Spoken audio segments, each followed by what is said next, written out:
أعوذ بالله من الشيطان الرجيم. بسم الله الرحمن الرحيم. إن الحمد لله نحمده ونستعينه ونستغفره ونعوذ بالله من شرور أنفسنا وسيئات أعمالنا. من يهده الله فلا مضل له ومن يضلل فلا هادي له، وأشهد أن لا إله إلا الله وحده لا شريك له، وأشهد أن محمدا عبده ورسوله صلى الله عليه وآله وسلم تسليما كثيرا. أما بعد، د سرور کائنات صلی الله علیه و آله وسلم ژوند. محترم ورونو، زموږ کیسه دې ځای ته رارسېدلې وه.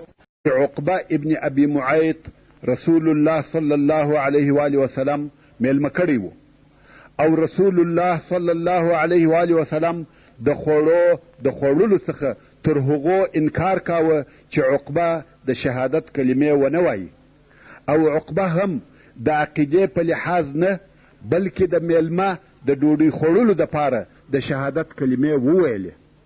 او د عقبه آشنای ابی ابن خلف د هغه څخه ډیر ناراضه او خفه سو. د خپل خوشحاله کېدو دپاره یې و عقبه ته دا شرط کښېښاوه چې د رسول الله صلی الله علیه و آله وسلم پر مخ به ورتکې. او عقبه هم دغه د انسانیت څخه لرې او ناوړه کار وکړي چې په دغه باره کې د سورة الفرقان دغه آیاتونه نازل سوه چې رب عز وجل فرمایي: ويوم يعض الظالم على يديه يقول يا ليتني اتخذت مع الرسول سبيلا. يعني يا محمد صلى الله عليه وآله وسلم، هغه د قیامت ورځ در په یاد که چې دغه ظالم به د پښیمانۍ په سبب د ډېره غمه او افسوسه به په خپلو لاسو خولې لګوي او وایي به چې کشکې د رسول الله صلی الله علیه وآله وسلم سره د هغه پر لار تللی وای. یا ویلتا لیتنی لم اتخذ فلانا خلیلا، او وای به ما لره دې ویل هلاک او خرابي وي کشکې مې فلانی چې دغه ابی ابن خلف دی د ځان دوست او خلیل نه وای ګرځولی. لقد اضلنی عن الذکر بعد اذ جاءنی، په تحقیق زه ده ګمراه کړم د ذکر او نصیحته د قرآن پس له هغه څخه چې ما ته راغلی و. بیا نو الله عز وجل فرمایي: وکان الشیطان للانسان خذولا، او شیطان د انسان دپاره ښویونکی او خطا ایستونکی دی. عقبه ابن معیط به د قیامت په ورځ وایي ډېر افسوس دی، قریبه وه چې زه و اسلام ته داخل سوی وای، مګر ابی ابن خلف کافر ورته راغلی او ګمراه یې کوي. نو به د قیامت په ورځ د پښیمانیه په خپلو لاسو غاښونه لګوي چې ایمان او اسلام یې د لاسه ووتی، سره د دې چې دی ورنږدې سوی و.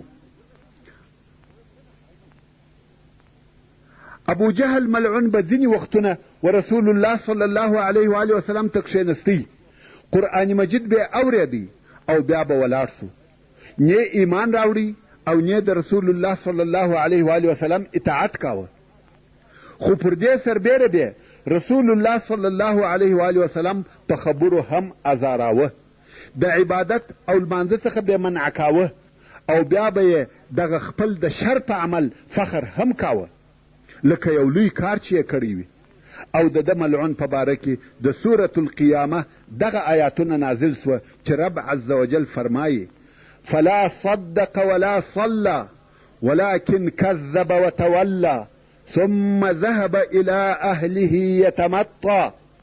یعنی بیا یې نه یقین وکي او نه تصدیق وکي د دغه قرآن او نه لمونځ وکي، مګر قرآن یې درواغ وباله او د ایمان څخه یې مخ وګرځاوه.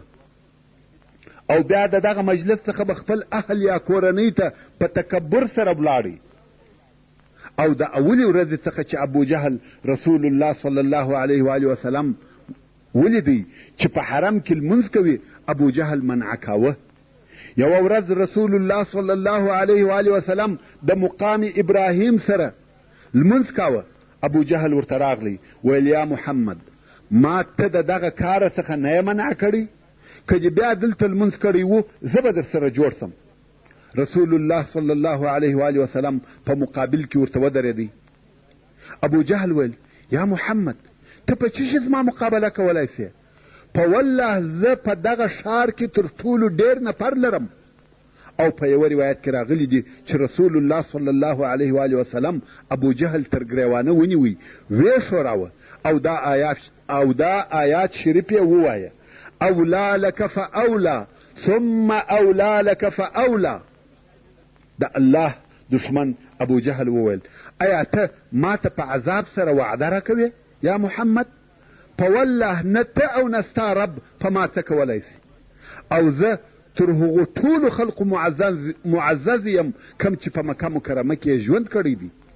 ابو جهل یوازې په دغه وینا سره کفایت نه دی کړی، بلکې ورځ په ورځ یې دشمني او عناد زیاتېده.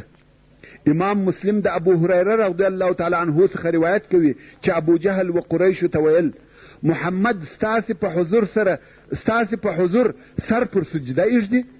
دوی ویل هو. ابو جهل ویل زما د پلات او عزا سره قسم وي که ما ولیدی پر غاړه به پښه ورکښېږدم او مخ به په مځکه پورې ور وموږم. په دغه وخت کې رسول الله صلی الله علیه و آله وسلم راغلی او په لمانځه یې شروع وکړه. ابو جهل په دې نیت ورهیسو چې پر غاړه یې پښه ورکښېږدي او هغه خپل شوم نیت عملي کړي. قریش ورته ګوري چې ناببره ابو جهل د شا پر طرف ځغلي او لاسونه داسې ښوروي لکه هغه څوک چې د ځانه څخه یو شی منع کوي. قریش ورته ویل څه درته پیښه سوه یا بل حکم؟ ابو جهل ویل زما او د ده په مابین کې د اور خندق و او مخ ته مې وزرونه و، او رسول الله صلی الله علیه و آله وسلم فرمایي که دی ما ته رانږدې سوی وای ملائکو به اندام کړی وای. دا یو څه بیان د هغه ازارو او تکالیفو کم چې رسول الله صلی الله علیه و آله وسلم ته ورکول کېده. سره له دې چې رسول الله صلی الله علیه و آله وسلم د لوړ او خواږه شخصیت خاوند و. د عامو او خاصو خلقو په زړو کې یې وقار او دبدبه درلوده. او پر دې سربیره د ابو طالب هغه چې په مکه مکرمه کې ډېر عظیم او محترم سړی و په ساتنه کې و، دغه یې حال و. مګر هغه نور مسلمانان خاصتا هغه کسان چې ضعیفه وه د هغو په مقابل کې دغه ازارونه ډېر شدید او ډېر ترخه وه.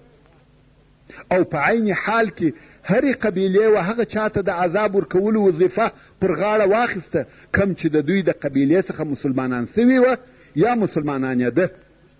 او هر هغه څوک چې قبیله به نه درلوده و هغو ته به لوچک او اوباش خلق ور وګمارل. هم به د قبیلو رئیسانو خپل زړه په سړاوه او هم به اوباشانو قسم قسم داسې سخت عذابونه ورکول چې په اورېدلو یې د انسان زړه ټوک ټوک کیږي. راسئ چې د دغه عذابو او آزارو څخه یو څه واورو چې دا را معلومه سي چې اسلام په څونه تکالیفو نشر سوی تر ما او تا را رسېدلی دی. خو بدبختانه چې نن ورځ موږ د هغه څخه بې پروا یو. اولا ابو جهل چې به د هر چا د اسلام راوړلو واورېده که به هغه سړی د قوم او شرف خاوند و نو به خبر کوي او په اوسنۍ اصطلاح اخطار به ورکوي. ورته ویل به سړیه خبر اوسه چې په مال او عزت کې به دونه تاوانونه در ورسوم چې ته به توان او طاقت ونه لرې. او که به هغه سړی ضعیفه و نو به وهل او ټکول ورکول. عثمان ابن عفان رضی الله تعالی عنه چې مسلمان سو د ده اکابه په هغه بوریا کې وپیچي چې د خرما د درختي د بلګو څخه به جوړه سوې وه او بیا به یې د کښته څخه دود ورته جوړ کړي. دی رضی الله تعالی عنه به په بوریا کې پیچلی او دغه دوده به ورکول کېده. مصعب ابن عمیر رضی الله تعالی عنه چې ډېر نازولی او ډېر پیشیني ځوان و په ناز او نعمت کې لوی سوی و. کم وخت چې د ده مور د ده په اسلام خبره سوه خواړه یې ځینې منع کړه او د کوره یې ویستی. دغه نازولی مصعب د تکالیفو او زحمتو څخه داسې پوست واچاوه لکه مار چې پوست اچوي. او یو بل د هغو کسانو څخه چې سخت ازارونه او تکلیفونه ورکول سوي دي حضرت بلال رضی الله تعالی عنه چې د امیه ابن خلف مریی و. امیه به د ده په غاړه کې رسی ور واچول او بیا به د هلکانو په لاس ورکوي چې د مکې مکرمې په غرو کې یې وګرځوئ. تر هغو بیا ګرځاوه چې ټوله هلکان به ستړي سوه او د بلال رضی الله تعالی عنه په غاړه کې به د دغه رسی زخمونه پاته وه.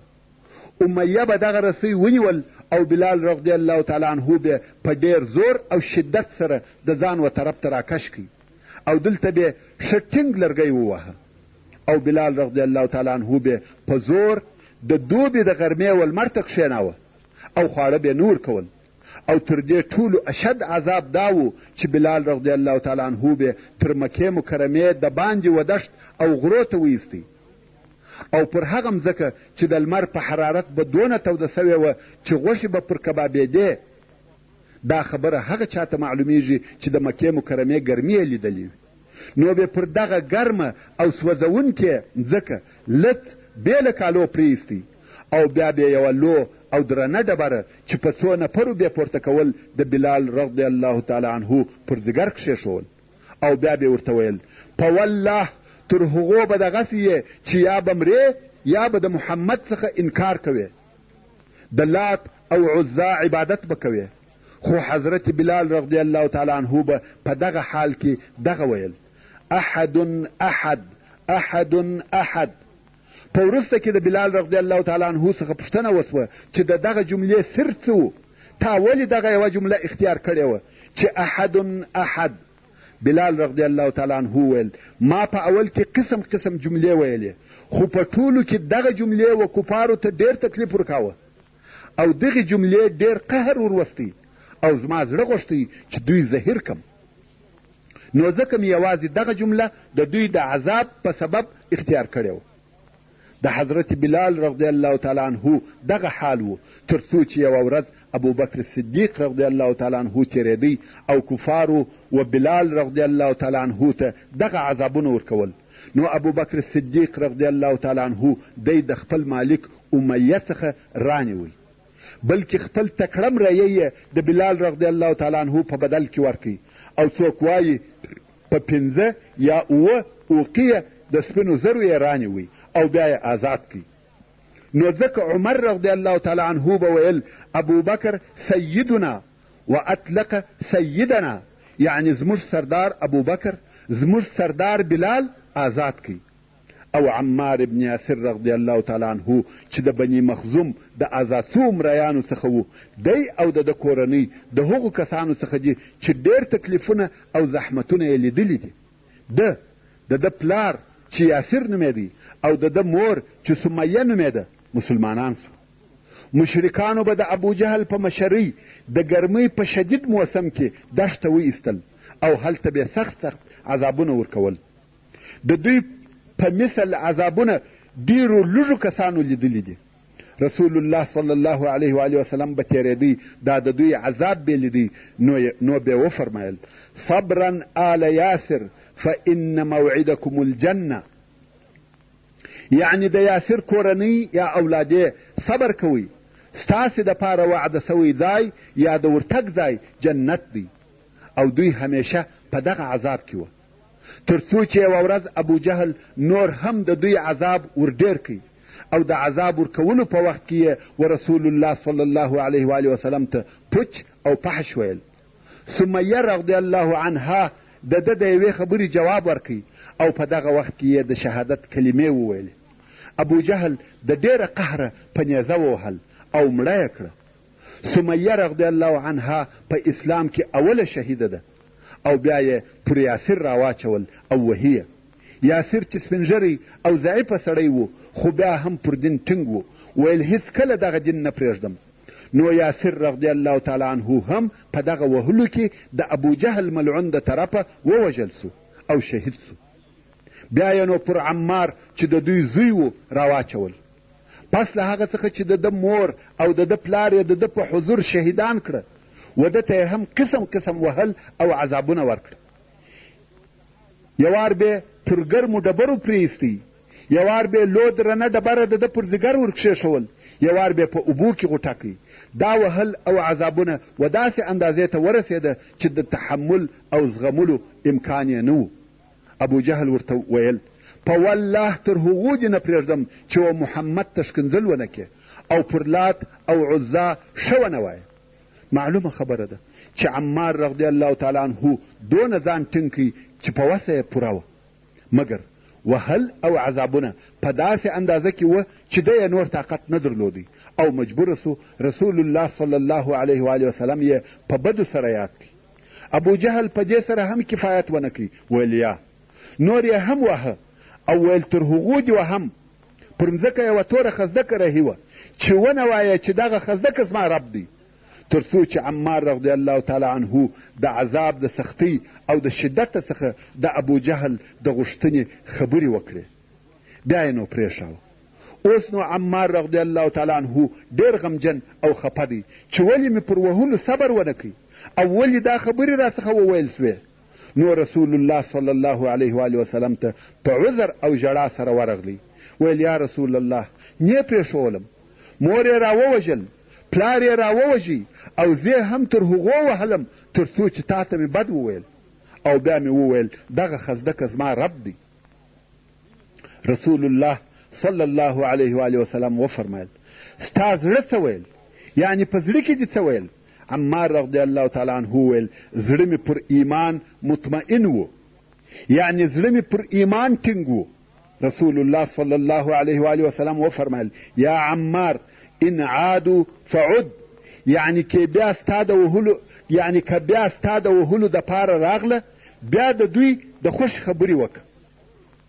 او په دغه باره کې په سورة النحل کې د الله جل جلاله دا قول نازل سو چې فرمایي من کفر بالله من بعد ایمانه الا من اکره وقلبه مطمئن بالایمان ولكن من شرح بالكفر صدرا فعليهم غضب من الله ولهم عذاب عظيم.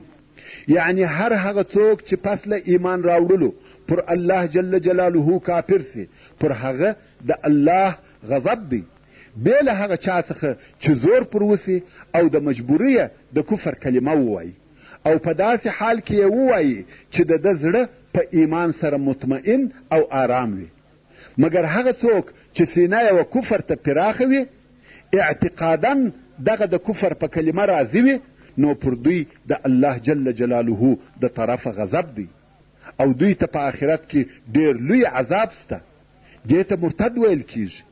نو عمار رضی الله تعالی عنه یا د عمار په مثل که پر چا زور راسي او زړونه یې د ایمانه ډک وي جبرن د کفر کلمه په وویل سي هغه معاف دی. او بل ابو فکیهه رضی الله تعالی عنه چې نوم یې افلح و او د بني عبدالدار مریی و، د ده پر پښه بې رسۍ ور وتړل او پر ډبرینه مځکه بې کشاوه. او بل هغه څوک چې د اسلام او ایمان په لار کې یې ډېر وهل او ټکول زغملي دي خباب ابن الارت رضی الله تعالی عنه دی چې د ام انمار بنت سباع الخزاعي مریی و. مشرکانو په ده د ډیرو سختو عذابو خوند کتلی دی. دی رضی الله تعالی عنه به تر ویښتانو نیولی و او کشاوه به، غاړه به ډیره سخت ورپیچل، څو واره پر داسې ډبرو پرې ایستلی دی چې پر هغو به یې اور بل کړی و او بیا به یې پر ده یوه لو ډبره کښېښول د هغه ګرمو ډبرو څخه شور ونه خوري. خباب ابن الارت رضی الله تعالی عنه به یې پر سره ریګ لڅ پڅ پرې ایستی، یا به پر ډبرو اور بل کوي چې هغه ډبرې به داسې سوې لکه اور پر دغه ګرمو ډبرو به پرې ایستی او کشاوه به.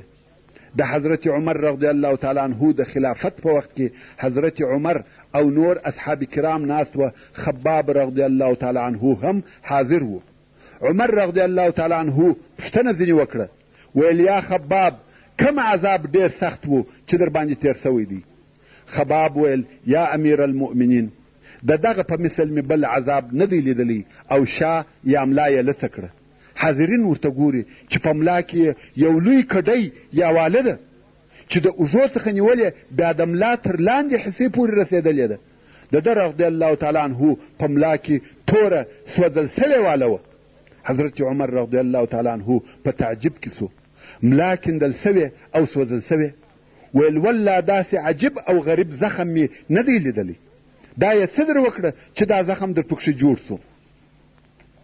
خباب ویل یا امیر المؤمنین، کفارو پر ډبرو اور بل کړي او په دا اور کې یې نورې ډبرې هم کښېښولې، څو دا ډبرې تکې سرې سوې، داسې وګرځېدلې لکه اور، او بیا یې زما څخه کالي وکښه او تر پښو یې ونیولم، پر دغه ډبرو یې پرېیستلم او پر کشولم یې. د هغو ډبرو اثر دغه دی چې وینې. پس له هغه څخه چې کفارو و خباب رضی الله تعالی عنه ته دغه عذاب او د اسلام راوړلو سزا ورکړه، خباب رضی الله تعالی عنه و رسول الله صلی الله علیه و آله وسلم ته ورغلی او د ډیره درد څخه یې ژړل. په دغه وخت کې رسول الله صلی الله علیه و آله وسلم د کعبې شریفې تر پوښو لاندې او د کعبې شریفې په دیواله پورې مشتی و. خباب رضی الله تعالی عنه ورته کښېنستی او ویل یا رسول الله، قریشو ډېر عذاب راکوي او ډېر یې آزار کړو. خپله ملا یې و رسول الله صلی الله علیه و آله وسلم ته ورښکاره کړه چې دغه حال مې دی او دغه یې راسره وکړه. تر دغه نو زیات عذاب څونه او څه شوي؟ ایا ته و الله جل جلاله ته دعا نه کوې؟ ایا ته د الله جل جلاله څخه زموږ نصرت نه طلبوې؟ د خباب مقصد دا دی چې د مسلمانانو ژر نصر او بری په نصیب سي. رسول الله صلی الله علیه و آله وسلم کښېنستی او ویې فرمیل یا خباب، هغه کسان چې تر تاسې د مخه وه، یو مسلمان نفر به راوستی او غار به وکیندی، په دې غار کې به دا مسلمان ودراوه او نور غار به په خاورو ډک کړي، بیا به د اوسپنې اره د مسلمان پر سر ورکښېښول، پر مابین به اره کړي، دوې حصې به کړي. بل مسلمان به راوستی، د اوسپنې تیرې ژمنځې به ورته نیولې وې، د دغه نفر غوښې او رګونه به ورژمنځول. بیا هم دغه عذابو هغه خلق د دین څخه نه اړول. یا خباب، والله الله جل جلاله به دغه دین پوره او کامیابه کړي، تر داسې اندازې چې یو نفر به د حضرموت څخه تر صنعا پورې یوازې ځي او بې له یوه الله د بل چا څخه به نه بیریږي. صنعا او حضرموت په یمن کې د دوو ښارو نومونه دي. مګر تاسې تلوار کوئ، نصر، کومک، کامیابي راتلونکي دي، مګر د آزار د قبلولو څخه چاره نسته. دا امتحان دی، صبر غواړي. باید صبر وکړي چې مجاهد د منافق څخه وپېژندل سي، او خامخا باید صابر د بې صبره څخه جلا سي. او خلق بې له الهي امتحانه نه پېژندل کیږي او نه معلومیږي. او د الله جل جلاله د دغه قول چې فرمایي احسب الناس ان يتركوا ان يقولوا آمنا وهم لا يفتنون، یعنی خلق دا ګمان کوي چې دوی به پر دغه پرېښول سي چې فقط دونه ووایي چې موږ ایمان راوړی دی او دوی به امتحان نه کړل سي. د دغه آیات شریف مقصد دا دی چې خلق دې دا ګمان نه کوي چې فقط دونه ووایي چې موږ مسلمانان یو، بس پر دغه به پرېښول سي او امتحان دې نه کړه سي. یا امتحان ضروري دی. ورونو، په ژبه سره د ایمان دعوه کول اسانه کار نه دی. هر څوک چې د ایمان دعوه کوي ابتلا او امتحان ته دې هم تیار سي، ځکه دغه امتحان دی چې صادق او کاذب په معلومیږي. که دغسې امتحانونه نه وي، خلق صادق او کاذب نسی سره پیژندلی. او بل هغه څوک چې ډېر عذاب ورکول سوی دی، زنیره رضی الله عنها وه. دونه عذاب ورکول سو چې د سترګو دید یې د لاسه ورکړي، یعنې ړنده سوه. نو کفارو به ویل چې لات او عزال ړنده کړه. څرنګه چې دې لات او عزا پرېښول او دا د هغو څخه منکره سوه، عبادت یې نه کوي، نو هغو ړنده کړه. مګر الله جل جلاله د دې د سترګو لیدل بیرته ورکړه. سترګې یې بینا سوې چې دا هم یوه الهي معجزه وه او کفار وشرمول سوه. او بل هغه څوک چې ډېر عذابونه ورکول سوي دي، یوه ښځه وه چې نوم یې نهدیه و او یوه لور هم ورسره وه. دوی دواړو ایمان راوړي او د دوی مالکه چې یوه ښځه وه و دوی ته عذابونه ورکول. ابو بکر صدیق رضی الله تعالی عنه ورغلی ویل ولې عذاب ورکوې؟ ښځې ویل والله دوی بل چا د لارې نه دي ایستلي بې له تا، قسم په الله هیڅکله به پرې نږدم. ابو بکر رضی الله تعالی عنه ویل قسم مه یادوه. ښځې ویل نو یې راڅخه رانیسه. ابو بکر صدیق رضی الله تعالی عنه هم دواړې رانیولې او آزاد یې کړې. او بیا په مسلمانانو کې دغه طریقه شروع سوه چې قوي او غني مسلمانانو به مسلمان مریان او مسلمانې منځیانې د هغو د مالکانو څخه رانیول او بیا به آزادول. خاصتا د ابو بکر صدیق رضی الله تعالی عنه دغه کار سو. هر چیرې چې بې ضعیفه مسلمان مریی یا مسلمانه منځه ولیده هغه به یې رانیول او آزاد به یې کړه. څو چې 7 یا 8 نفره یې آزاد کړه.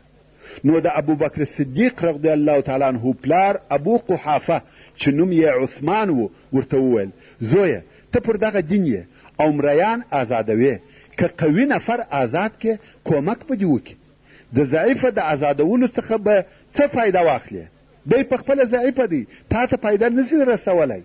حضرت ابو بکر صدیق رضی الله تعالی عنه ورته ویل پلاره زه د دې دپاره نه آزادوم چې زما کومک وکړي، بلکې زه د الله جل جلاله دپاره آزادوم.